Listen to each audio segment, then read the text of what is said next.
Chapter number 9ની અંદર coordination કમ્પાઉન્ડમાં પહેલો video જોયો છે, જેમાં જનરલી વર્નરનો સિદ્ધાંત આપણે ભણ્યા છે.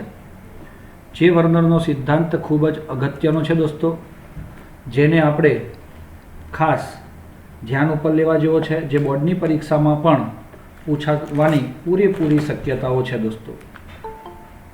હવે આપણે આ વિડીયોની અંદર એના પછી સવર્ગ સંયોજનોને લગતા કેટલાક અગત્યના પર્યાયની વ્યાખ્યાઓની ચર્ચા કરીશું. જેવી રીતે કે અહીં આપણે જોઈ શકીએ છીએ આપણી પોતાની સામે કે સવર્ગ સંયોજનોને લગતા અગત્યના કેટલાક પર્યાયો. તો એમાં સૌથી પહેલો છે સવર્ગ સ્પીસીસ. પહેલો શું ટોપિક છે દોસ્તો? સવર્ગ સ્પીસીસ. તો દોસ્તો આ સવર્ગ સ્પીસીસ શું છે? મિત્રો, આપણને સંકીર્ણ સંયોજનોમાં આ આપ્યું છે NiCO4. શું છે ભાઈ? NiCO4. હા, PT Cl2 NH3 ટ્વાઇસ. આ બધા સંયોજનો જે છે સંકીર્ણ સંયોજનો. તેમજ આપણે કહીએ છીએ Fe CN6 -4 CO NH3 6 +3. તો દોસ્તો આ સંકીર્ણ સંયોજન આપણે કહીએ છીએ. સ્પીસીઝ એટલે ભાગ, સંકીર્ણ સંયોજનોનો કેટલોક ભાગ. અહીં શું લખ્યું છે જુઓ. સવર્ગ સ્પીસીઝ મધ્યસ્થ ધાતુ પરમાણુ અથવા આયન જે નિશ્ચિત સંખ્યાના આયનો અને અણુઓ સાથે બંધિત હોય.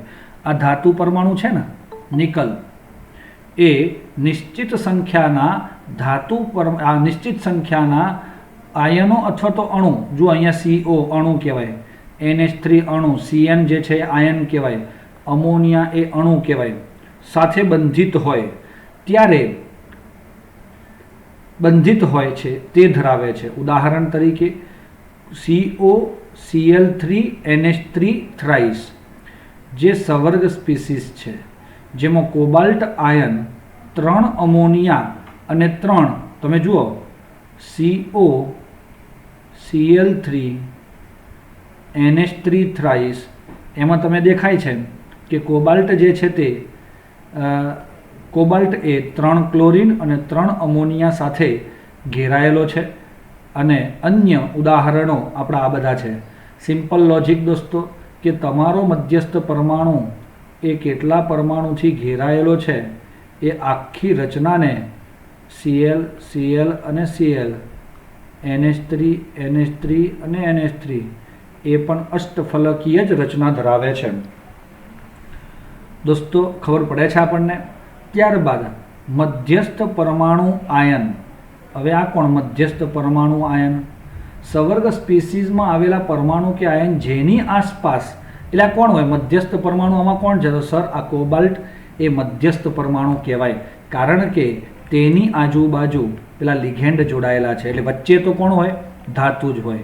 તો અહીંયા જુઓ, સવર્ગ સ્પીસીઝ એટલે આમાં આવેલ પરમાણુ કે આયન મતલબ Cl કે NH3 જેની આસપાસ નિશ્ચિત સંખ્યામાં જોડાય છે અને ભૌમિતિક ગોઠવણીમાં બંધિત હોય છે અને સ્પેસિફિક ભૌતિક રચના બનાવે છે, ભૌમિતિક રચના, તેને આપણે શું કહીશું? મધ્યસ્થ પરમાણુ. તો દોસ્તો સવર્ગ સ્પીસીઝ એટલે આખો સવર્ગ સ્પીસીઝ કહેવાય. આને મધ્યસ્થ પરમાણુ કહેવાય. અને હા, મધ્યસ્થ પરમાણુ લુઈસ એસિડ હોય. આ શું કહેવાય દોસ્તો? Louis acid. તો યાદ છે તમને લુઈસ એસિડ કે નથી ખબર? લુઈસના મત પ્રમાણે એક એસિડ હોય અને એક બેઝ હોય. તો દોસ્તો હું તમને અહીં લુઈસનું એસિડ અને બેઝની વ્યાખ્યા આપું. લુઈસ જેવી રીતે આર્હેનિયસ આપણને એસિડ બેઝની વ્યાખ્યા આપી છે દોસ્તો, આર્હેનિયસે આપણને એસિડ બેઝની વ્યાખ્યા આપી છે. તો હા, આર્હેનિયસના મત પ્રમાણે એસિડ કોને કહેવાય દોસ્તો? લખીને મોકલી શકો. H+ દ્રાવણમાં મુક્ત કરે તે એસિડ. અને બેઝ કોને કહેવાય?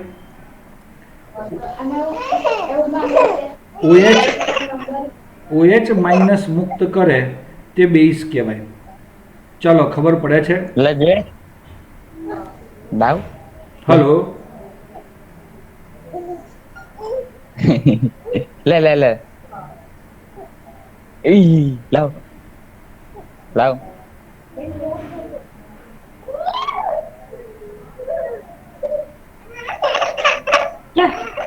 ધ્રુમીન ધ્રુમીન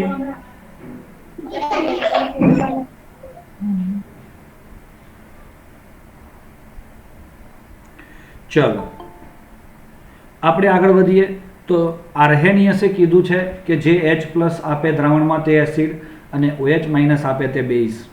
અને બ્રોન્સ્ટેડ લોરીએ કીધું છે કે જે દ્રાવણમાં H+ આપે તે એસિડ પણ H+ સ્વીકારે તે બેઝ. અને લુઈસે કીધું છે, લુઈસને તો ઇલેક્ટ્રોન યુગ્મ ગમે. હા દોસ્તો, લુઈસને શું ગમે? વધુ ઇલેક્ટ્રોન યુગ્મ. જે ઇલેક્ટ્રોન યુગ્મ સ્વીકારે તે એસિડ અને બીજો જે ઇલેક્ટ્રોન યુગ્મ દાન કરે તે બેઝ. પછી ખ્યાલ આવે છે આપણને? હા મિત્રો, જે ઇલેક્ટ્રોન યુગ્મ સ્વીકારે તે એસિડ.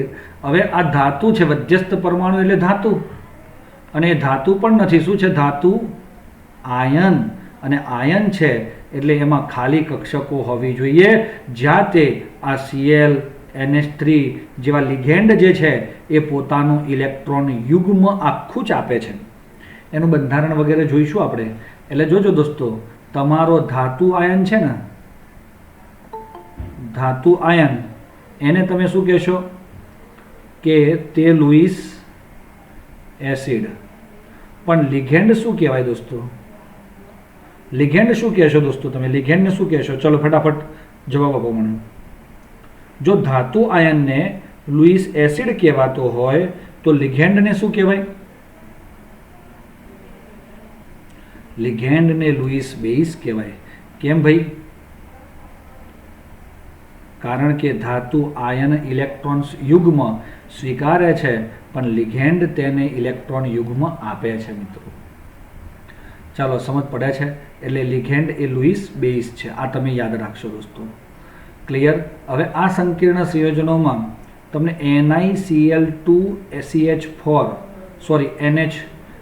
H2O આની અંદર તમને એમ પૂછ્યું કે આ સ્પીસીસમાં મધ્યસ્થ પરમાણુ કોણ છે? તો નિકલ. પણ એ નિકલ ના કહેવાય. શું કહેવાય? નિકલ +2.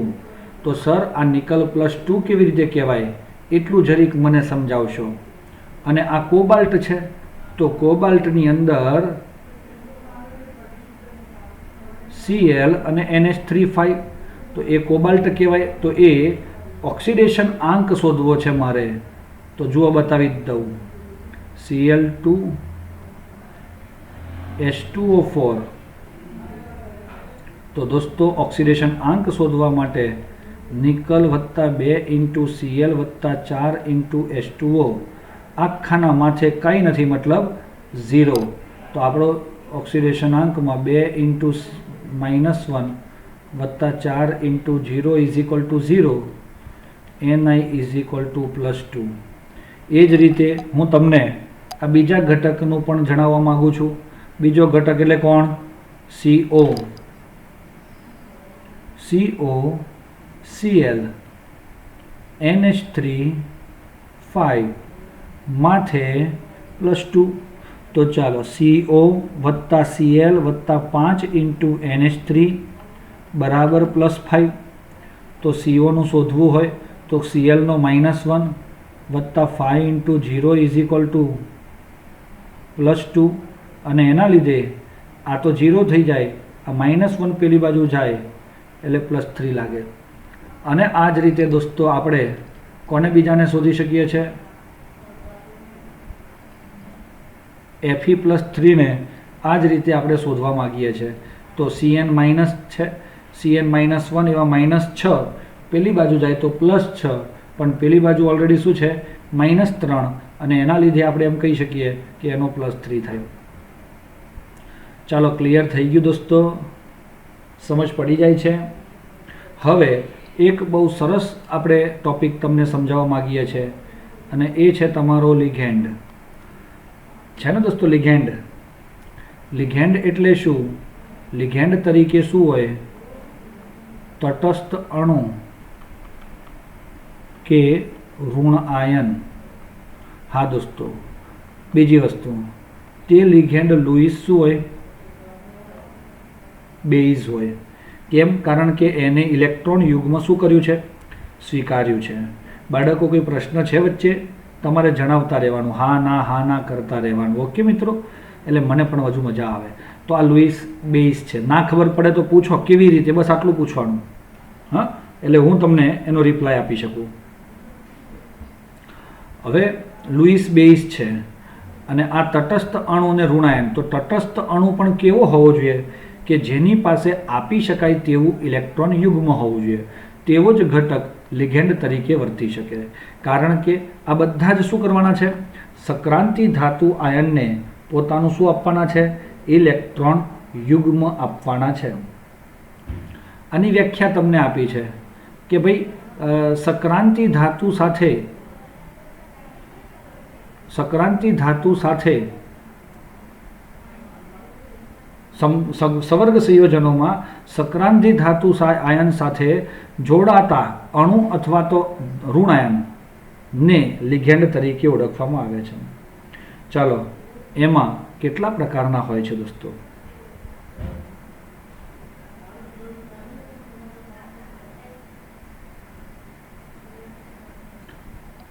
पहेला आवे छे दोस्तों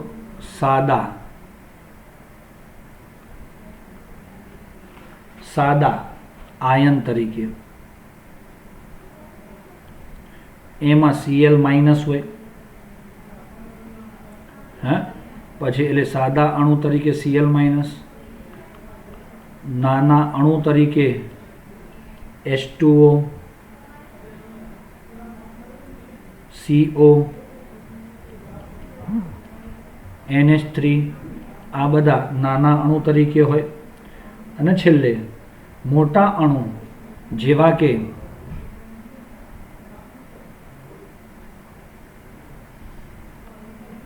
NH2, CH2, CH2, NH2 अथवा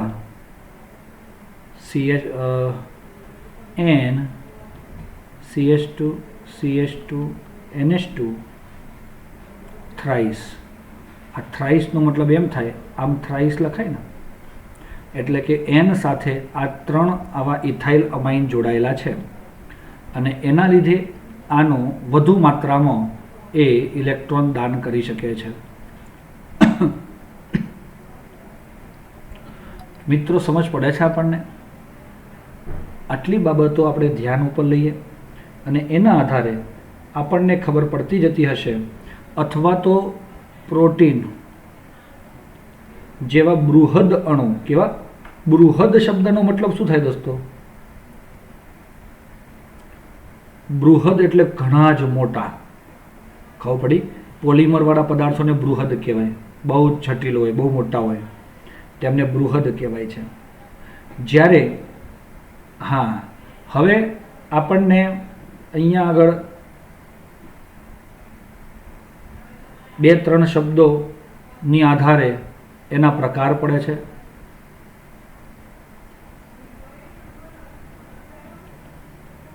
एक दंतीय लिगेंड,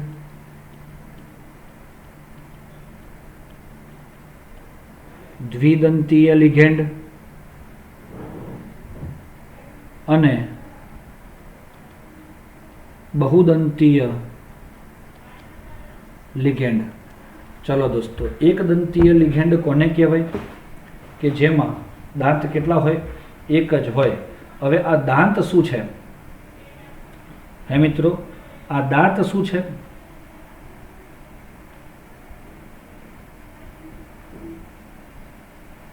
लिगेंड जे पण तमे ल्यो छो ए लिगेंड पासे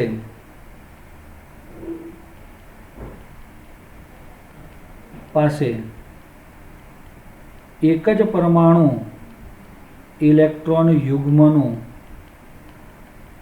દાન કરી શકતો હોય. ચલો દોસ્તો, કઈ ખબર પડે છે? લિગેન્ડ, એકદંતીય લિગેન્ડનો મતલબ શું થાય? લિગેન્ડ પાસે એક જ પરમાણુ ઇલેક્ટ્રોન યુગ્મનું દાન કરી શકતો હોય તો એને એકદંતીય લિગેન્ડ કહેવાય. H2O માં ઓક્સિજન જ ઇલેક્ટ્રોન યુગ્મનું દાન કરે, NH3માં અમોનિયા જ નાઇટ્રોજન જ કરે છે, કાર્બન મોનોક્સાઇડમાં કાર્બન જ કરે છે. આ રીતે તમારા Cl- માં Cl કરે છે. ખબર પડી કે નહીં? આવા એકદંતીય લિગેન્ડ તરીકે ઓળખવામાં આવે છે. ચલો, દ્વિદંતીય લિગેન્ડ કે જેમાં જે લિગેન્ડના બે જુદા જુદા પરમાણુ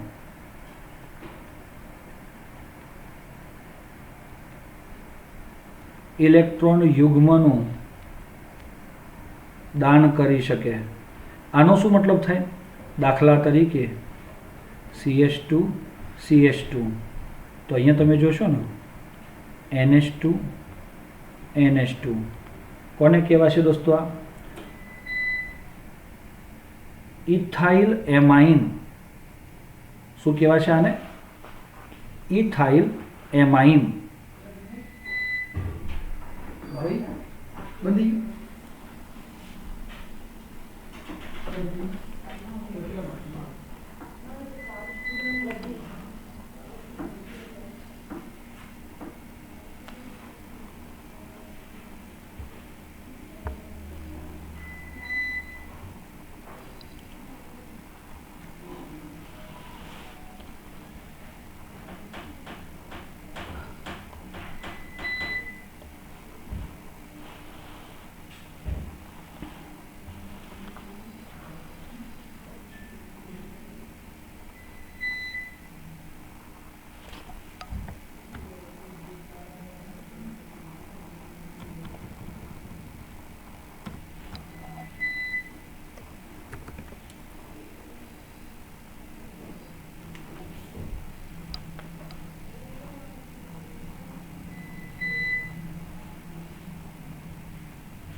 કરી નાખો થોડી વાર કે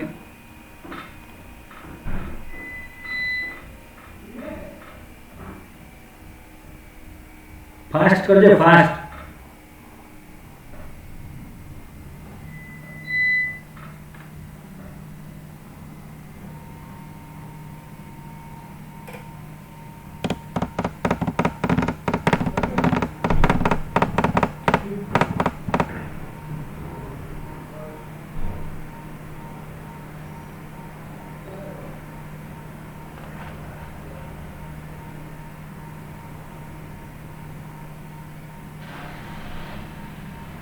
મિત્રો વેઇટ કરશો થોડી વાર.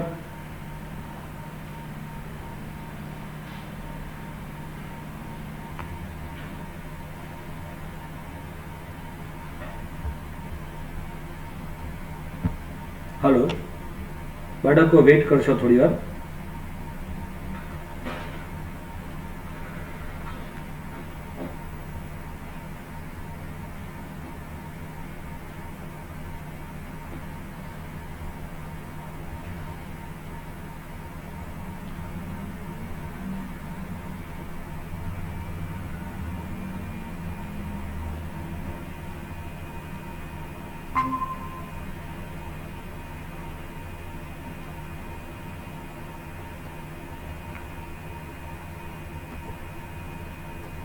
ચલો, આપણે દેખાય છે ને બધાને સ્ક્રીન?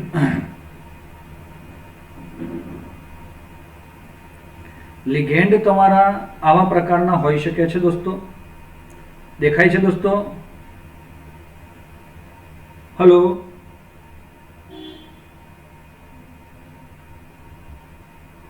અરે ભાઈ દેખાય છે?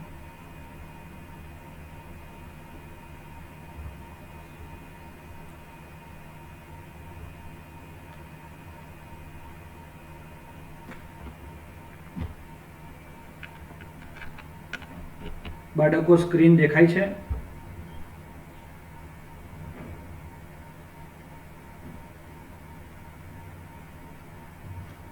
હલો,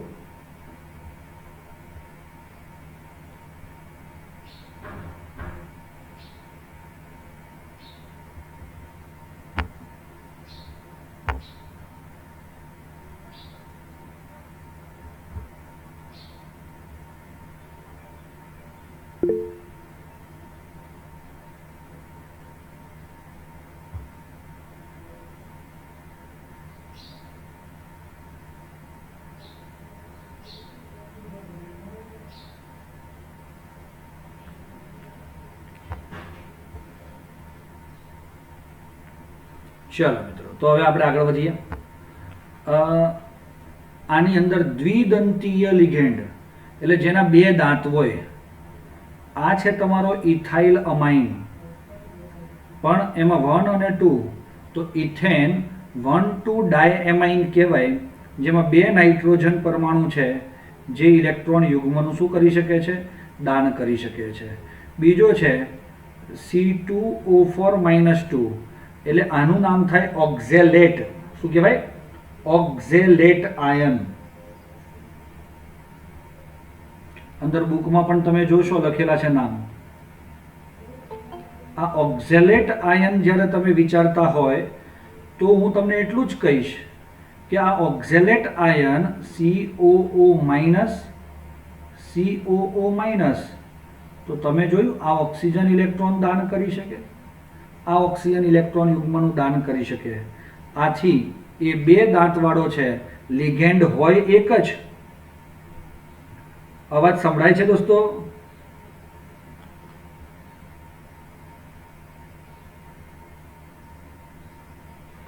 ઓહો, સોરી ડિયર ફ્રેન્ડ્સ. હવે સંભળાય છે?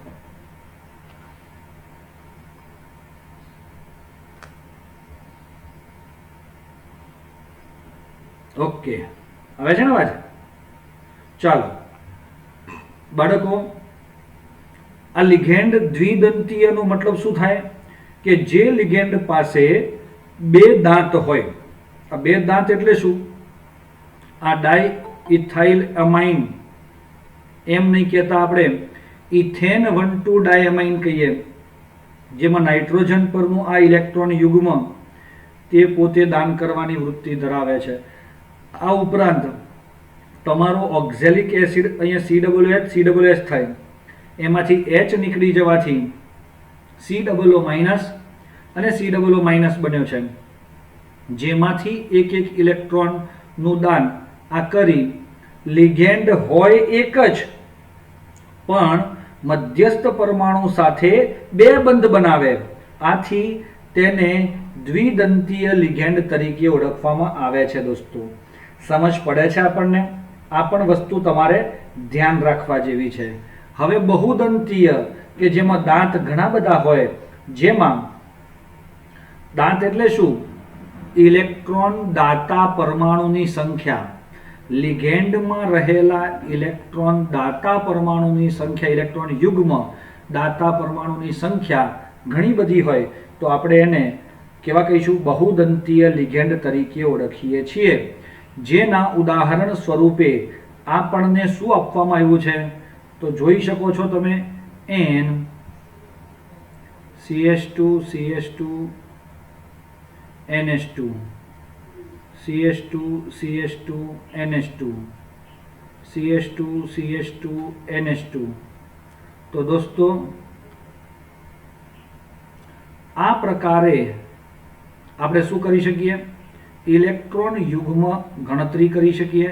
તો અહીંયા જુઓ તો તમારા આ નાઇટ્રોજન પણ ઇલેક્ટ્રોન દાન કરી શકે, આ નાઇટ્રોજન પણ કરી શકે, આ નાઇટ્રોજન પણ કરી શકે અને આ નાઇટ્રોજન પણ ઇલેક્ટ્રોન યુગ્મનું દાન કરી શકે. દોસ્તો સમજ પડે છે? આ ઉપરાંત બીજું એક ઉદાહરણ પણ હું તમને આપું. CH2 CH CH2 NH2 NH2 NH2 આ શું બતાવે છે તમને? આ આપણને એટલું બતાવે છે કે તમારો 1 2 3 પ્રોપેન 1,2,3 ટ્રાય એમાઇન NH2 એટલે એમાઇન. તો આ નાઇટ્રોજન દાન કરે, આએ દાન કરે, આએ દાન કરે. એટલે આવા લિગેન્ડને આપણે ત્રિદંતીય લિગેન્ડ તરીકે ઓળખીએ છીએ. એવી જ રીતે PO4-3 ડબલ બોન્ડ O એકવાર આવી ગયો, O O અને O આ બધા શું હોય? માઇનસ હોય. એટલે જોયું, આ ઓક્સિજન પણ ઇલેક્ટ્રોન દાન કરી શકે, આ ઓક્સિજન પણ દાન કરી શકે અને આ સિંગલ બોન્ડવાળો આ ઓક્સિજન પણ દાન કરી શકે છે.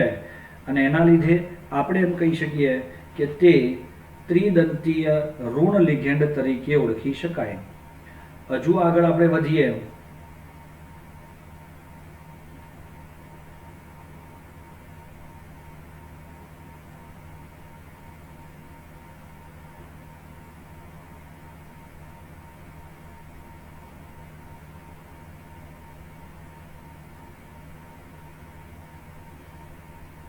ચાલો, ત્યારબાદ આપણને એક લિગેન્ડ એવું મળે છે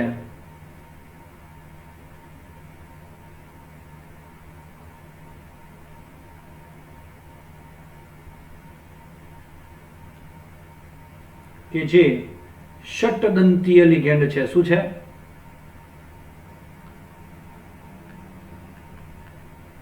દોસ્તો કયો લિગેન્ડ છે આપણી પાસે?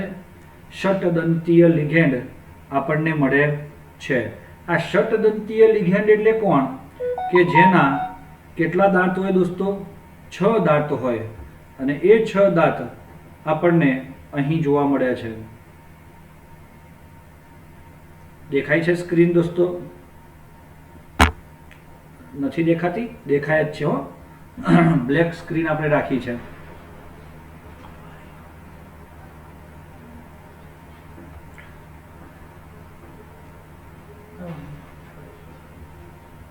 હવે ષટદંતીય લિગેન્ડમાં આપણને એક ઉદાહરણ આપ્યું છે EDTA.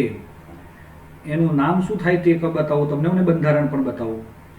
E એટલે ઇથિલિન CH2 CH2. D એટલે ડાયઅમાઇન. થઈ ગયા? ઇથિલિન ડાયઅમાઇન થાય છે કે નહીં? T એટલે ટેટ્રા. ટેટ્રા એટલે 4. એસિટેટ, એ એટલે શું થાય? એસિટેટ. એસિટિક એસિડ હોય તો CH3COO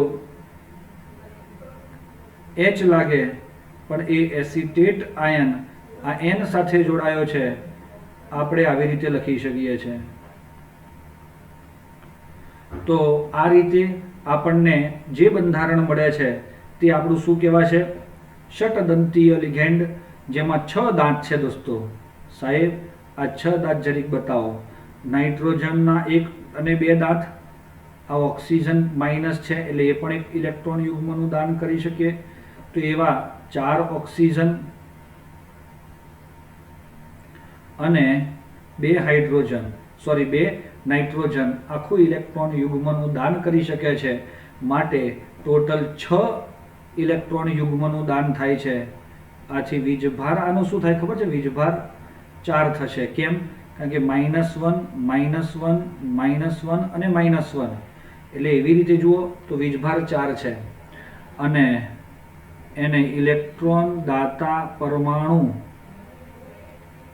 2 નાઇટ્રોજન છે અને 4 ઓક્સિજન માઇનસ છે. એટલે 6 પરમાણુ થાય. ખબર પડે છે? એટલે આ રીતે પણ તમે આ ષટદંતીય લિગેન્ડને ધ્યાન ઉપર લઈ શકો છો દોસ્તો.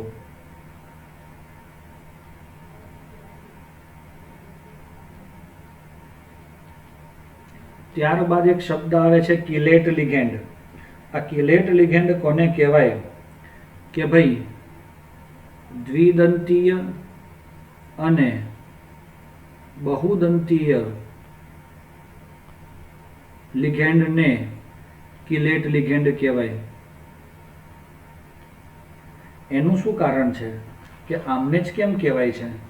જો લખ્યું છે કે જ્યારે દ્વિ અથવા બહુદંતીય લિગેન્ડ તેના બે અથવા વધારે દાતા પરમાણુ સાથે એક સાથે એકાકી ધાતુ આયનને બંધિત બનાવે, એક જ ધાતુ સાથે જોડાય. આવા બધા કોની સાથે જોડાય?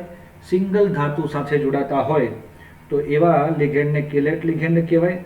અને આવા લિગેટિંગ સમૂહની સંખ્યાને આપણે લિગેન્ડની દંતીયતા તરીકે ઓળખવામાં આવે છે. લિગેટિંગ સમૂહ એટલે સાંભળી લો. પહેલી વસ્તુ આ દ્વિદંતીય લિગેન્ડનું હું તમને એક ઉદાહરણ આપું છું દોસ્તો, ધ્યાન રાખશો. COEN thrice +3. આ દોસ્તો EN લખ્યું ને, EN ઇથિલિન ડાયએમાઇન, એ એનું સાદું નામ છે દોસ્તો. હા, એને કહીએ છે ઇથેન 1,2 ડાયએમાઇન. આ તમે લઈ શકો છો. અરે ખ્યાલ આવે છે આપણને? આ આપણે શું કરી શકીએ છીએ? લઈ શકીએ છીએ. અને આના આધારે આપણે આ E અને N ડાયએમાઇન છે, EN કહેવાય. એ જ રીતે PN આવે, પ્રોપિલિન ડાયએમાઇન. આ રીતે આપણો PTN આવે, પ્રોપિલિન ટ્રાયએમાઇન. જે આપણો યાદ છે ને, CH2CH CH2 NH2 NH2 NH2. તો આવા પ્રકારના લિગેન્ડના નામ શોર્ટ ફોર્મ આપણને આપવામાં આવે છે. OX-2 કહેવાય, COO COO. ઓક્ઝેલેટને OX- તરીકે ઓળખવામાં આવે છે દોસ્તો. જે પણ આપણે ધ્યાન ઉપર લઈ શકીએ છીએ. ક્લિયર છે મિત્રો? આ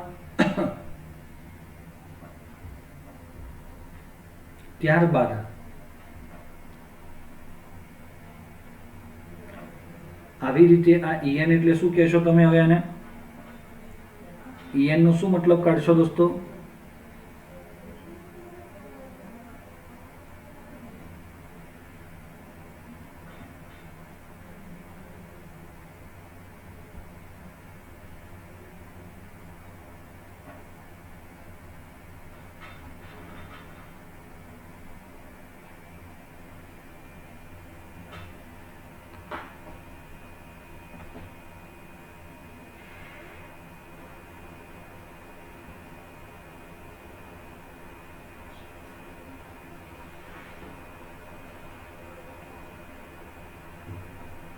ચલો, okay.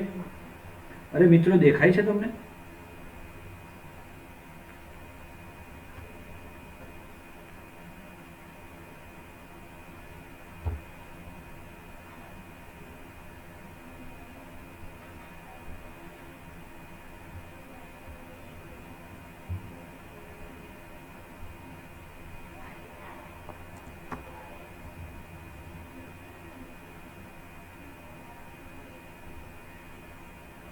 Wait beta, wait, huh? For a few minutes.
दिखेगी बेटा, अभी दिखेगी, 2 मिनट।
તો જુઓ બાળકો, હવે આ સ્ક્રીન શેરિંગમાં કોઈ પ્રોબ્લેમ આવે છે, તો હું આ વિડીયો કમ્પ્લીટ કરી અને આપને ગ્રુપમાં મૂકી દઉં છું. સેમ જેટલાથી છે એ બધું જ આવી જશે આખું જ, તો તમે એને સાંભળી લેશો મિત્રો.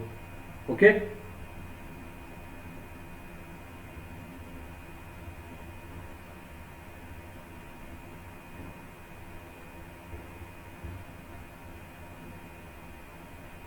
તો મિત્રો આપણે બધા મિત્રો લેફ્ટ થઈ જઈશું.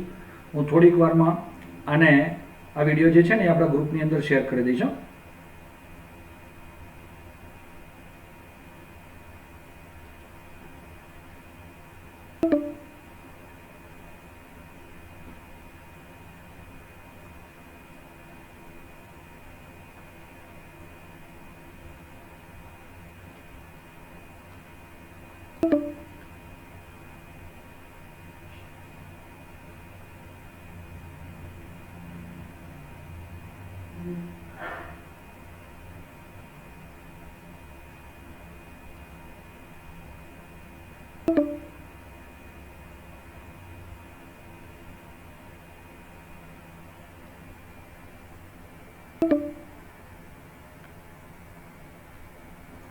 મિત્રો હલો, તમને અવાજ સંભળાય છે?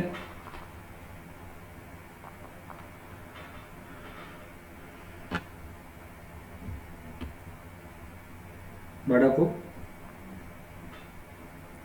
હવે અત્યારે હાલ આ સ્ક્રીનનો કંઈક પ્રોબ્લેમ આવી રહ્યો છે, તો આપણે બધા જ મિત્રો અત્યારે હાલ લેફ્ટ થઈ જઈશું. હું આ વિડીયોને કમ્પ્લીટ કરી અને તમને મોકલી આપું છું. નેટવર્કના ઇશ્યુના લીધે. Okay okay. Hello hello.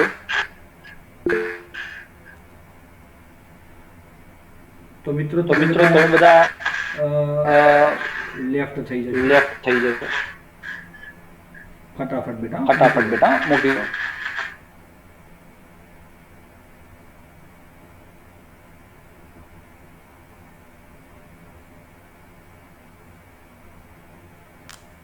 Bye bye bye.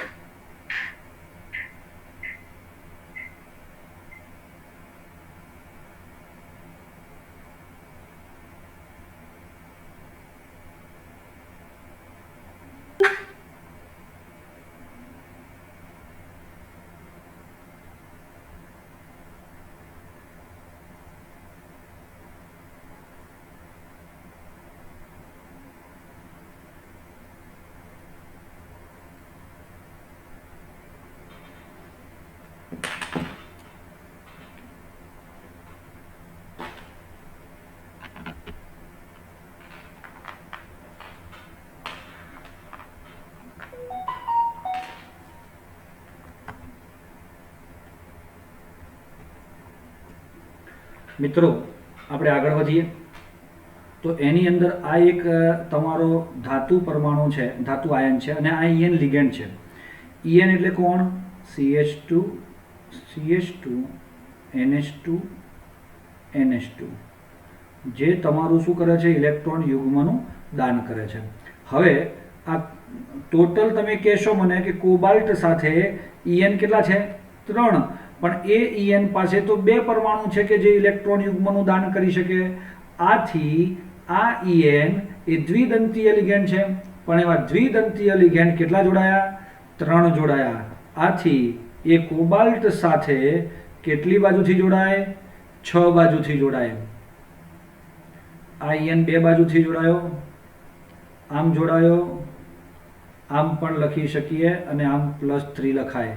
અથવા આપણે આવું પણ બંધારણ દોરી શકીએ. જુઓ મિત્રો,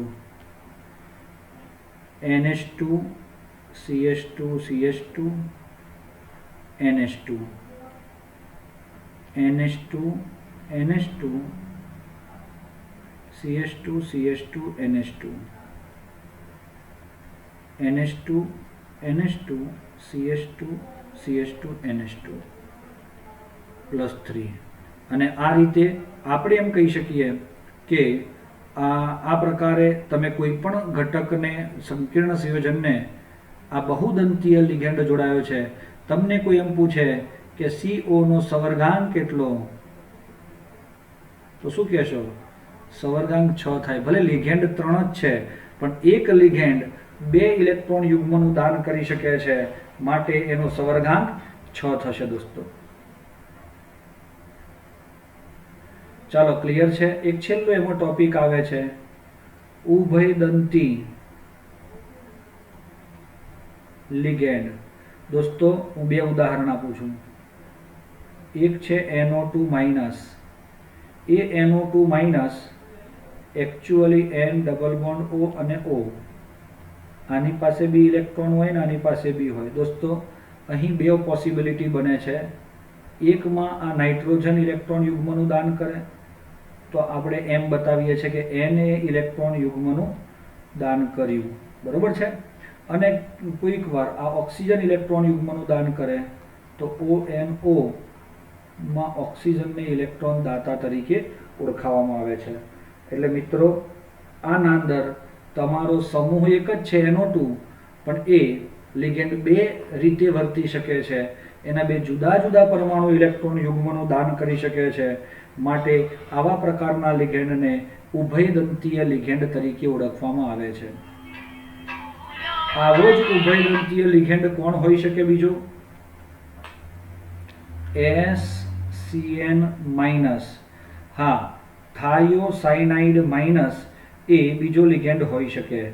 કારણ કે એમાં ઘણીવાર શું થાય કે નાઇટ્રોજન ઇલેક્ટ્રોન યુગ્મનું દાન કરે, જેવી રીતે આ સલ્ફર છે ને, SCN માં સલ્ફર ઇલેક્ટ્રોન યુગ્મનું દાન કરે, SCN માં નાઇટ્રોજન ઇલેક્ટ્રોન યુગ્મનું દાન કરે.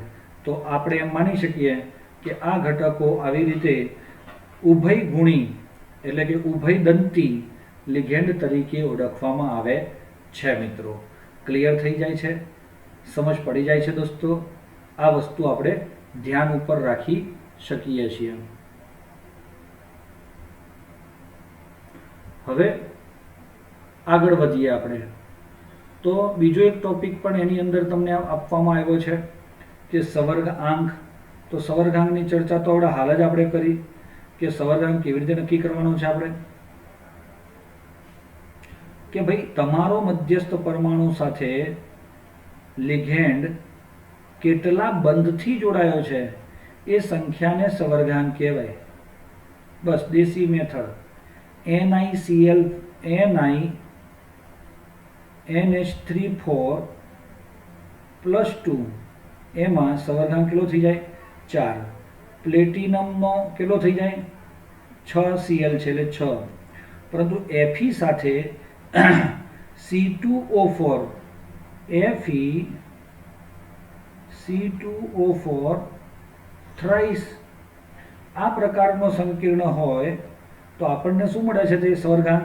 તો સાહેબ આ 3 છે, તો 3 નહીં મિત્રો, પણ આ CO જે છે એ પોતે દ્વિદંતીય લિગેન્ડ છે એટલે એક CO બે બંધ બનાવે, આથી 3 C2O4 જે છે એ 6 બંધ બનાવે, આથી એનો સવર્ગાંક 6 થાય. અને આનો તો આપણે જોઈ જ લીધો, એનો સવર્ગાંક કેટલો મળે છે આપણને? 6 મળે છે. કારણ કે આ બહુદંતીય એટલે કે દ્વિદંતીય લિગેન્ડ છે.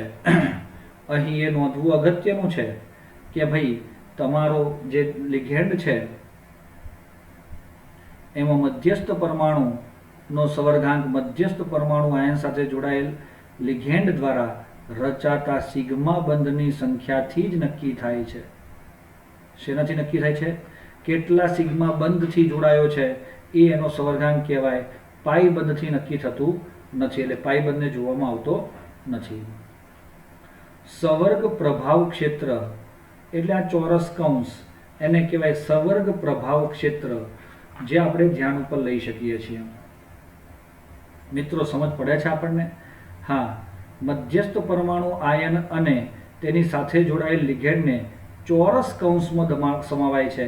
તેને સામૂહિક રીતે આ ચોરસ કૌંસની અંદર જે બધી વસ્તુ હોય એમ અને લિગેન્ડ, એને સવર્ગ પ્રભાવ ક્ષેત્ર અથવા તો સ્પિયર અંગ્રેજીમાં કહેવાય છે. આમાં K4FeCN6માં FeCN6-4 એ પ્રભાવ ક્ષેત્ર છે, અને K જે બહાર એની સાથે આયનીય રીતે જોડાય એને પ્રતિ આયન તરીકે ઓળખવામાં આવે છે. મિત્રો ક્લિયર છે?